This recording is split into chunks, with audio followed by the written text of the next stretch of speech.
Live from Los Angeles, welcome back to Good Morning LaLa and Coloring Our World, Lisa Caprelli. Thank you so much for being with us today. Thank you. Welcome. Thanks for having me. So Good Morning lovely, LaLa Land. lovely to meet you. So tell us about, let's talk 5 habits: family, friendship, business, intimacy, and adventure. Yes. Love So I started writing a book called Skip a Step that will be published in the new year.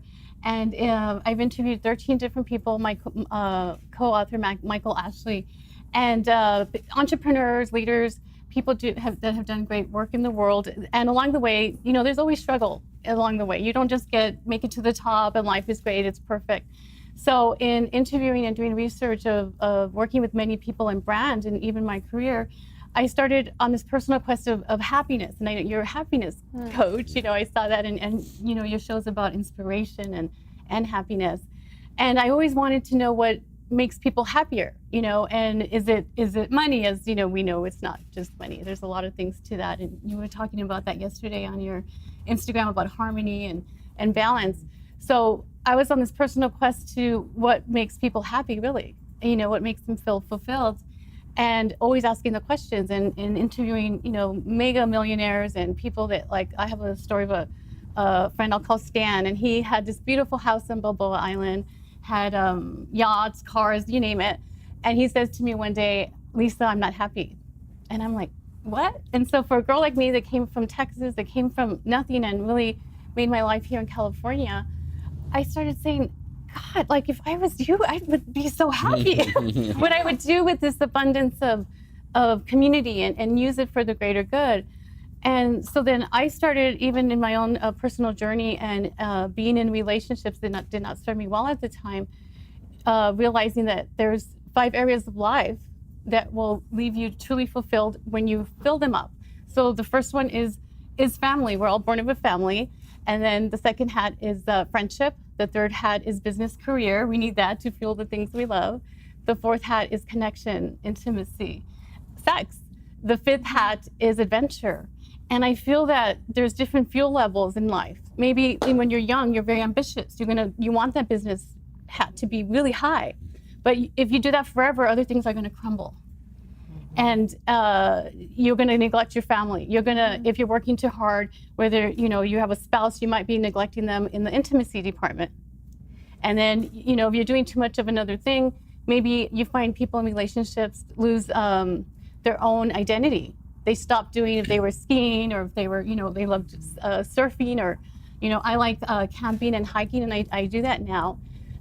So it's just fulfilling all those areas. It's interesting, though, because you're not just fulfilling them for other people, though. You're fulfilling them for yourself. For yourself. And the way you're showing up for yourself in those relationships or your passions, whatever that might be. Yeah. It sounds kind of like Maslow's hierarchy, but you've taken it from a standpoint of taking interviews. Is that kind of Yes. what you're taking, those kind of normal human needs, but finding examples of how they did that? Yeah, well, I love the 5 love languages, which, you know, is very empowering, and I recommend it to all people. It's obviously a best-selling book. And I just came up with the 5 hats. And being a woman, and even men, we wear multiple hats. Like, and, you know, if you're a mom, you know, you're wearing more hats. And it's like switching hats from mom to this, to that, and which one is the better one? What am I supposed to be? I love the metaphor of the hats as opposed to like juggling balls, Right. Because when you're juggling balls, you know, you're kind of always in the place of sort of stress and anxiety. But the hat thing is something you can put on fully, be fully Yes. present within that role, and then take it off and move on to something else. Yes. Okay. And my children use it now, the hats, and they're like, I can't believe we're using this type hat metaphor. Like, but it, you know, and I feel like live by example is the best way, because people will see you doing all these things. And like, you know, Jill, the guest you had before that talked about balance, like, how do you do all these things? People would say, because I paint, I'm an artist, I like to write. I just wrote a children's book in 3 days about a month ago. And they're like, how do you do all this? When you're happy, you will do more. And it's kind of like a fuel level.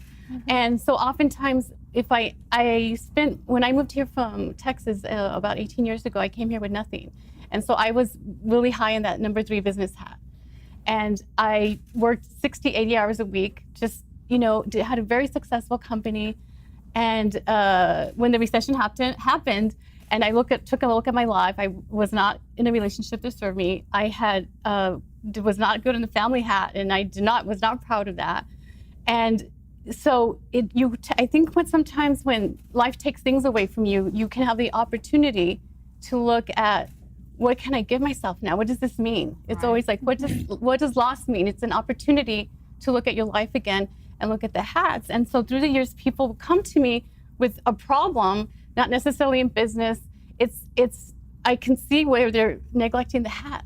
And I say, well, you lost this. What is going on with your friendships? What is going on with your family? And a lot of time, life is saying you need to go feel those levels out. I have a question. What if there's someone who doesn't have family, or they haven't found a partner, or they don't have a whole lot of friends, maybe they're just not very social, or maybe they're trying really hard to create those things, but they're not having a whole lot of luck? I would say I don't think it's hard. I think they're maybe they're not being authentic. They need to, if you don't have a family, make a family. And you know, if you don't have connection, which is the number 4 hat, you don't have a partner to have sex with, you know, intimacy could be in friendships. You know, you see that with people. It could be helping a nonprofit. That's connection. So we are wired for connection. Human beings are wired for connection. And I love this. So I'm on a quote roll, so I just thought of one. Okay, I have to share this. But it's like, there's this great quote that the loveless never find love. Only the loving find love, and they never have to search for it because it finds them. Right. Right. But that's the point, is that if you're feeling like you're loveless or lonely, to be loving and to come from a place where you're and giving go give more. love. Go give love. Like this show, you all have a platform where you have a voice. You give to so many, and I'm sure you didn't even imagine what you would get back by doing this, right? Totally. Yeah. And you're giving. This is a lot of work to have a set like this, a show, and all this that you do. And you choose to do that. And when you started, you probably didn't have much of a following compared to today, and you grow and grow. So you're giving.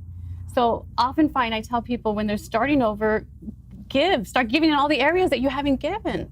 And for me, when I started over after getting out of a long-term relationship, I went back to my roots, your family, you know, and your roots of family, everyone has roots somewhere, or they have roots they can repair. And I started saying, I told my niece in El Paso, Alyssa, I'm gonna cry, but I said, I'm so sorry. Beautiful people in my life that I said, I'm so sorry that I wasn't around, and not that she wanted me to be around, but I said, I have this amazing family. I have a lot of family, you know, distant family. And I just started being present with them and enjoying. And my number 3 business hat wasn't going, Lisa, you should be doing this, you should be doing that.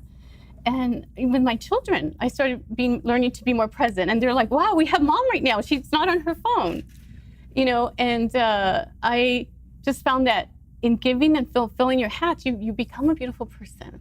And more, it's like the law of attraction.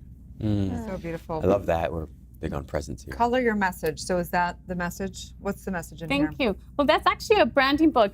It's one of the books I wrote in 2015. It went to the #1 on Amazon. It's a branding book. And so Color Your Message it's saying it's not a black and white world. And there's many ways to branding yourself because it was really a business book. But through the years, I started writing more books in the interviews that shying away from the business, and life is about money, and life is about all the hats. That's the happiness. It's not about, you can have all the money in the world, and if your hats are suffering, you're going to be miserable. So true, so well said. So how do people work with you? Do you work with them one-on-one? Do you work with them in your group? How Yes, does that work? thanks for asking. Well, they can find me on my social media and my website, Lisa Caprelli, or lisacaprelli.com. I do workshops. 80% of people want to write a book, and because I've written many books, they say, how do I write my own? And so I'll say, I'll hold you accountable to that. And so I do workshops where I could help get the story out, get it on paper, and then build the vision so that they could get published. Amazon's a great place to get published today. And a lot of people, only 3% of people actually write a book. I know, it's crazy, right? Wow. It's crazy, right? Yeah. We want to give a big shout out to Raquel Figueroa also Yes, as well. thank you, Yeah, Raquel. for sure. So wonderful. I'm so proud of you for all your work as a mom, as a friend, as a lover, as all those things. Thank you know? you. It's really important, the balance, for sure. So Yeah, Yeah, and thanks for for coming. contributing to the happiness of the world, because we certainly need more of that. Absolutely. Thank you. Stay tuned. We'll be back with more Good Morning.